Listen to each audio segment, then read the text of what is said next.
제로 설탕 먹어도 되나요? 인공 감미료와 암 발생 위험이라는 주제를 가지고 저희가 한번 이야기를 해볼 텐데요.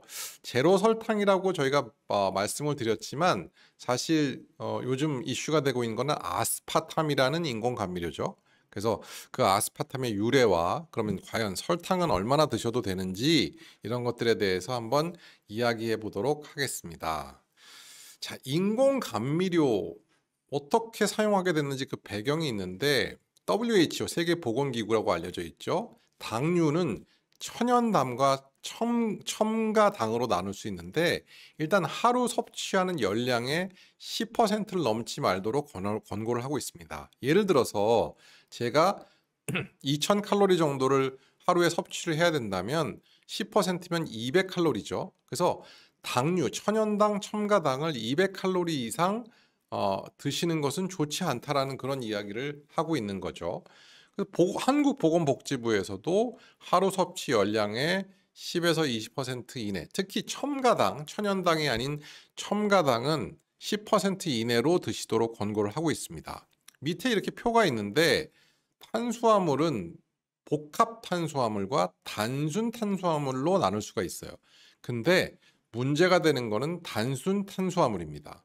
우리가 알고 있는 뭐 곡물이나 채소, 과일, 뭐 콩 등에도 다 탄수화물이 들어있잖아요. 근데 그런데 들어있는 천연 복합 탄수화물은 큰 문제가 되지 않습니다. 근데 단순당이라고 표현하죠. 단순 탄수화물은 이게 실제로 문제를 일으키는 거예요. 포도당, 과당, 갈락토스, 설탕, 유당, 메가당.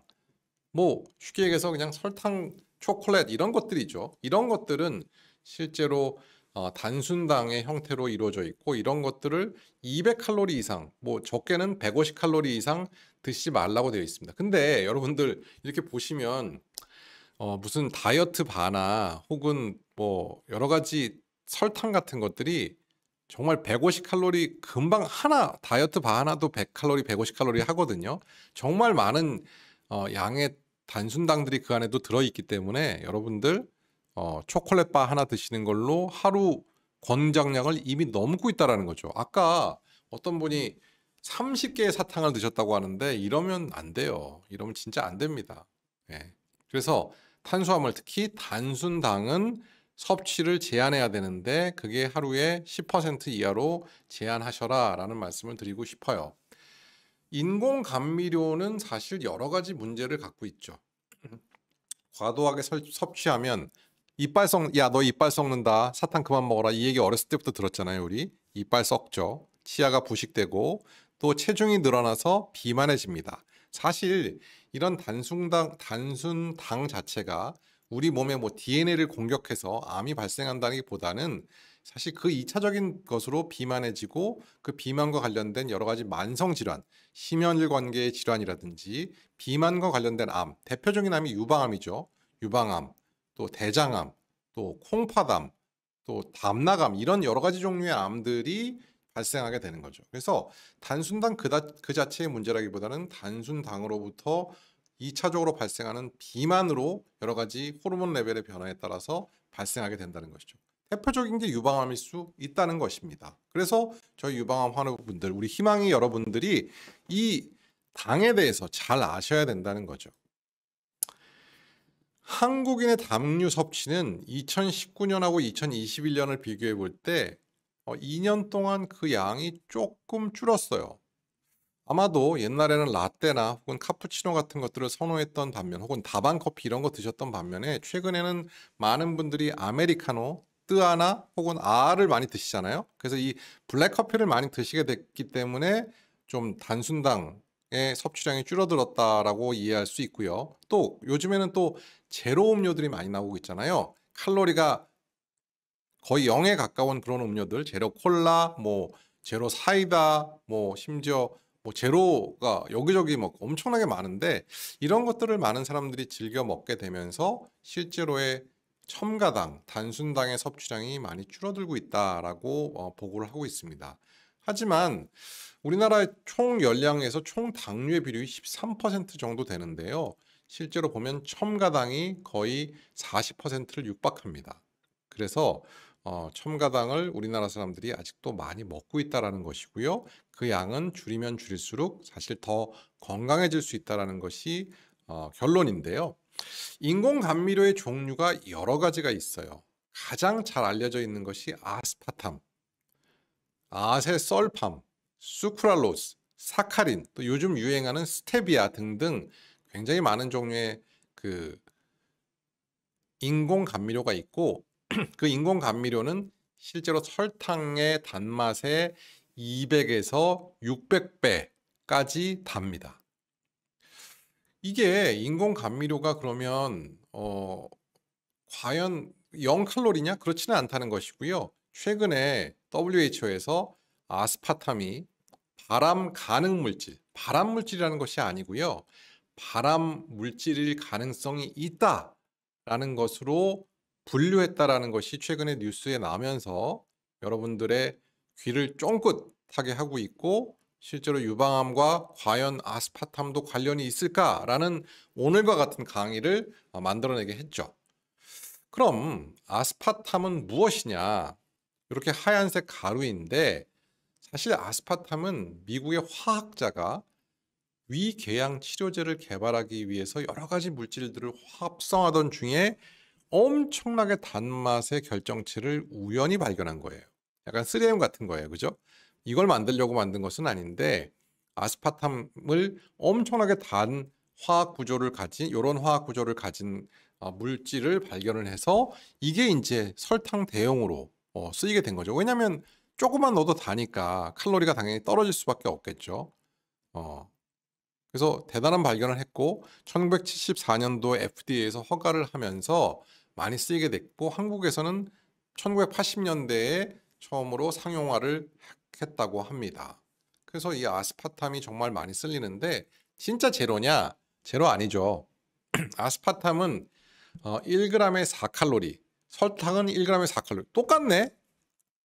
와, 똑같습니다, 여러분. 아스파탐이나 설탕이나 1g당 칼로리는 4칼로리가 맞는데 문제는 단맛이 설탕의 200배이기 때문에 200분의 1의 양만 넣어도 우리가 단맛을 느낄 수 있다는 거죠. 설탕에 비해서. 그러니까 거의 제로 칼로리에 가까운 것이지 아스파탐도 설탕만큼 같은 양을 동일하게 넣게 되면 그때는 똑같은 칼로리가 나오는 것이죠. 그래서 아스파탐이 절대 0칼로리는 아니다라는 것을 잘 기억해 두시면 좋겠습니다.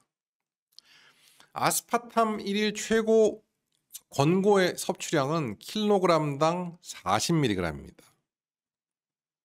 60kg 성인의 경우에는 2400mg가 될 거고 콜라, 내 제로인 콜라를 봤을 때는 250cc당 아스파탐이 약 43mg 밖에 포함이 안 돼 있어요.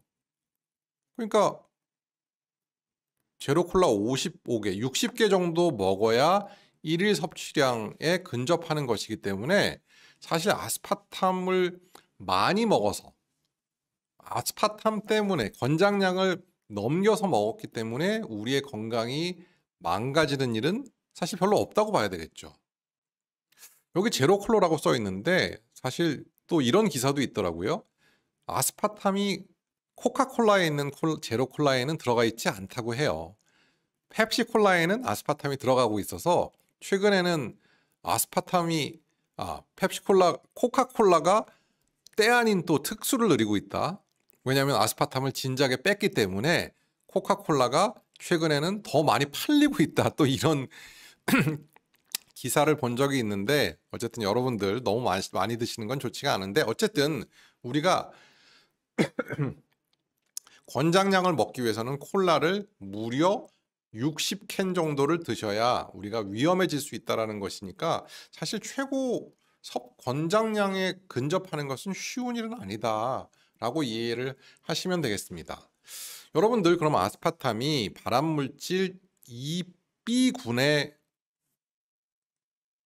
분류가 되었다고 국제암연구소에서 제가 국제암연구소에 가봤던 거 아세요? 이게 프랑스에 있는데 프랑스 어딘지 까먹었네요. 프랑스에 있는데 좀 찾아주세요. 프랑스 너무 아름다운 도시에 있는데 아약 방문을 했었습니다. 제가 아무튼 그룹 2B는 무엇이냐? 2B는 인체 발암 가능 물질 IARC로 찾으시면 아마 찾으실 수 있을 거예요.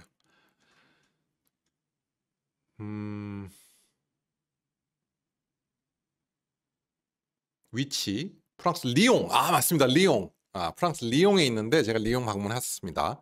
어쨌든 인체 발암 가능 물질이라는 것이에요. 발암 가능 물질.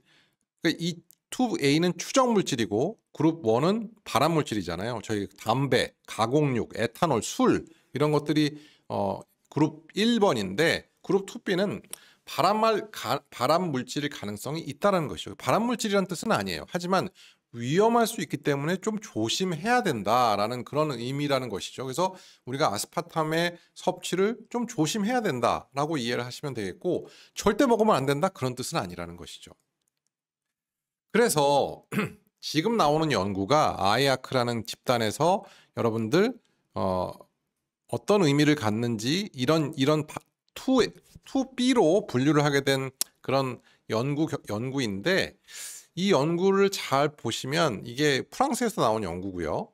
10만 명 정도 되는 성인 여성이 80% 정도 되는 성인을 대상으로 한 연구고 코호트 연구입니다. 뉴트리네트 상테라는 아마 건강과 관련된 먹는 음식과 건강과 관련된 연구를 한 그런 연구인 것 같은데 이게 섭취한 식음료의 상품명을 전부 다 수집을 해서 얼마나 첨가물에 노출됐는지를 정량적으로 평가를 했다고 해요. 그렇기 때문에 과연 아스파탐을 얼마나 먹었는지를 유추해 볼 수 있는 그런 연구인 거죠. 그래서 인공 감미료 중에서 아스파탐, 아세설팜, 수크랄로스와 유방암, 전립선암 혹은 비만 관련된 여러 암과의 관계를 우리가 조사해 보는 그런 연구가 됐던 것이죠. 네. 그래서 종류별 분포를 보면 아스파탐이 압도적으로 많습니다. 60% 정도가 아스파탐을 드셨고 30%는 아세설팜, 그 다음에 수크랄로스가 10%, 그 다음에 기타가 약 3% 정도 되는데 종류별로 이런 분포를 하고 있었다는 것이죠. 인공 감미료는. 그래서 하지만 모든 참여자들이 아스파탐의 혹은 아세설팜의 섭취량은 허용량 이하로 드셨다는 거예요. 아주 고용량의 아스파탐을 드시고 계시는 분들은 없었다는 거죠. kg당 40ml 이하, 아세설팜은 kg당 9ml 이하로 드셨기 때문에 그렇게 위험한 양을 드시는 건 아니라는 것입니다. 그러면 인공 감미료는 어디를 통해서 주로 우리가 섭취를 할까라는 또 분석을 했는데 대부분 무가당 청량음료, 콜라나 사이다 같은 그런 청량음료에 넣어서 들어있는 그런 인공 감미료를 드시는 것이 50% 이상이었고요. 그 다음에 이제 우리 왜 커피에 이렇게 설탕 같은 거 대신 이렇게 넣어 드시는 뭐 파인 스위트 뭐 그런 거 있잖아요. 또 그런 것들로 먹는 사람이 한 8%, 요거트나 치즈에도 또 그런 아스파탐도 들어있나 봐요. 그게 8%. 근데 나머지 뭐 여러 가지 기타들이 있었습니다. 그래서 대부분 상당히 많은 수가 청량음료를 통해서 아스파탐을 섭취하고 있었다라는 그런 분석을 했다는 것이죠. 그래서 이게 이제 어떻게 보면 핵심적인 연구 결과였는데 한 8년 정도를 추적 관찰을 했더니 3,300여 건의 암이 발생을 했고 그 중에는 유방암이 제일 많았고 전립선암이 그 다음 비만 관련한 기타 암들이 약 2,000건쯤 있었다는 것입니다. 결과를 보면 총 인공 감미료를 섭취한 저소비군과 고소비군으로 나눴을 때 소비를 전혀 하지 않은 비소비군하고 비교를 했을 때 아스파탐을 인공 감미료를 적게 먹든 많이 먹든 암의 위험이 13에서 14% 정도로 증가했다는 거예요. 다시 말해서 인공 감미료를 먹는 사람들이 결국 암의 위험이 증가했다라는 그런 보고를 했고 그중에 아스파탐은 12%, 고소비군은 15%, 아세설팜은 12, 13%. 하지만 수크랄로스는 실제로 인공 감미료지만 암 위험을 증가시키지는 않았다. 그래서 여기서는 아스파탐과 아세설팜이 위험한 감미료다라고 결론을 내리고 있습니다. 그러면 수많은 암 중에 우리가 관심 있는 유방암 982건이 발생을 했는데 유방암은 저소비군에서는 뭐 관련이 없었고요.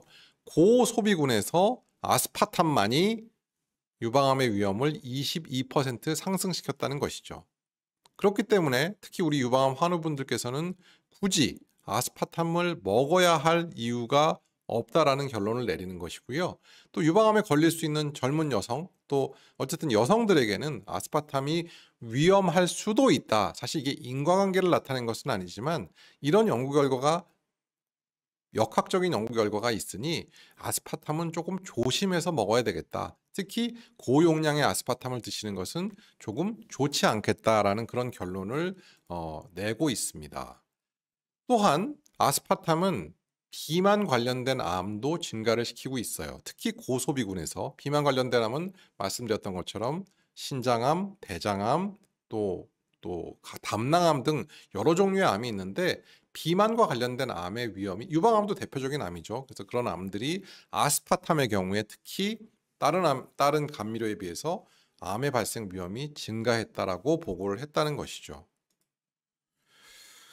자, 그러면 이게 좀 어려운 표인데 총 인공 감미료를 소비를 한 것이냐 안 한 것이냐 아니면 적게 소비한 것이냐 많이 소비한 것이냐 이런 게 이제 왼쪽에 있는 것이고 여기는 당류의 일일 권장량입니다. 당을 많이 먹었냐 인공 감미료 말고 당류의 일일 권장량을 초과했느냐 아니면 정상 이하냐 그렇게 비교를 했을 때 일단 인공 감미료를 안 드신 분들은 당류를 좀 많이 먹어도 암의 위험이 별로 증가하지 않았어요. 프랑스의 경우에는 1일에 100g 정도가 그 당류의 일일 권장 한도인데 별로 증가하지 않았고 하지만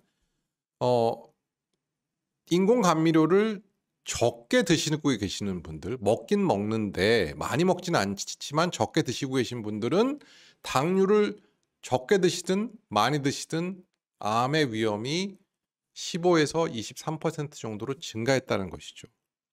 그래서 인공 감미료를 드시면서 당을 드시면 결과적으로 암의 위험이 증가했다는 것이고요. 인공 감미료를 많이 드시는 경우에는 당류의 일일 권장량 이하로 했을 때는 문제가 안 되지만 당류를 많이 드시는 경우에는 30% 이상 암의 위험이 증가했다는 것이죠. 그래서 일단 인공 감미료를 안 드시는 게 가장 좋고 드시면 무조건 암의 위험이 증가될 수 있다. 물론 고소비에서 당류 일일 권장량 이하인 경우에는 의미가 없었지만 그렇더라도 어쨌든 인공 감미료를 드시게 되면 암의 위험이 증가했다라는 것에서는 공통적인 결과가 있습니다. 그래서 조금은 어려울 수 있지만 어쨌든 결과를 조금 정리해 보면 인공 감미료는 전반적인 암 위험 증가와 관련이 있다. 특히 아스파탐, 아세설팜은 전반적인 암 위험을 증가시킨다라고 저희가 보고를 하고 있고 아스파탐 섭취는 유방암, 그다음에 비만 관련된 암의 위험과 관련이 있습니다라고 말씀드릴 수 있겠고요. 또 인공 감미료는 암 예방에 대해서 수정 가능한 위험 요소, 이런 게 수정 가능한 위험 요소라는 게 흡연, 또 뭐 음주, 그다음에 비만 이런 것들이 수정 가능한 위험 요소잖아요. 인공 감미료를 안 먹는 것도 또 암 예방에 있어서 수정 가능한 위험 요소가 될 수 있음을 시사했다라는 것이죠. 하지만 이 연구가 실제로 인공 감미료가 혹은 아스파탐이 실제로 암을 직접적으로 일으킨다라는 그런 인과관계를 증명한 연구는 아니라는 것이 여러분들이 또 알아두셔야 할 그런 내용입니다. 그러면 당류와 인공 감미료는 어떻게 섭취를 해야 될까? 일단 당류는 일일 권장 한도 이내로 섭취하는 것이 좋습니다. 그러니까 총 칼로리의 10%, 2000칼로리를 먹는 사람이라면 200칼로리, 또 1500칼로리라면 150칼로리 이내로 단순당은 권장 한도로 딱 정해놓는 것이 좋겠고요. 가공식품을 되도록 줄이고 비타민과 무기질이 풍부한 과일. 그래서 여러분 제가 늘 과일을 주스로 만들지 말고 그대로 드시라고 말씀드리는 이유가 바로 여기에 있습니다. 그래서 가공식품, 화학제품이기 때문에 다 좋지 않다는 거예요. 그래서 신선한 제철 음식을 드시는 것이 무엇보다 중요하다라고 말씀드릴 수 있겠습니다.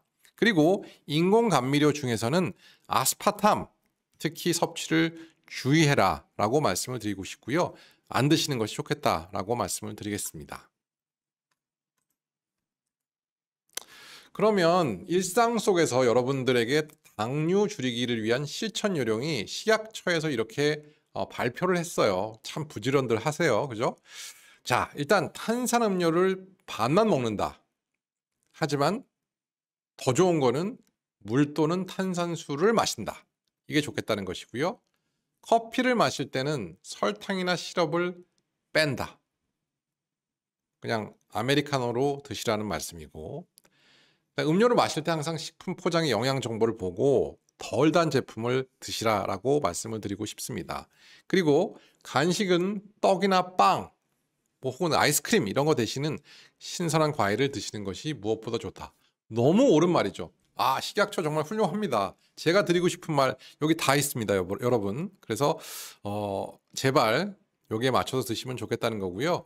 사실 그 인공 감미료가 들어가 있는 다이어트 음료들을 이 위험하다고 얘기하는 이유 중에 하나가 사실 다이어트 음료라는 게 결국은 단 음식이잖아요.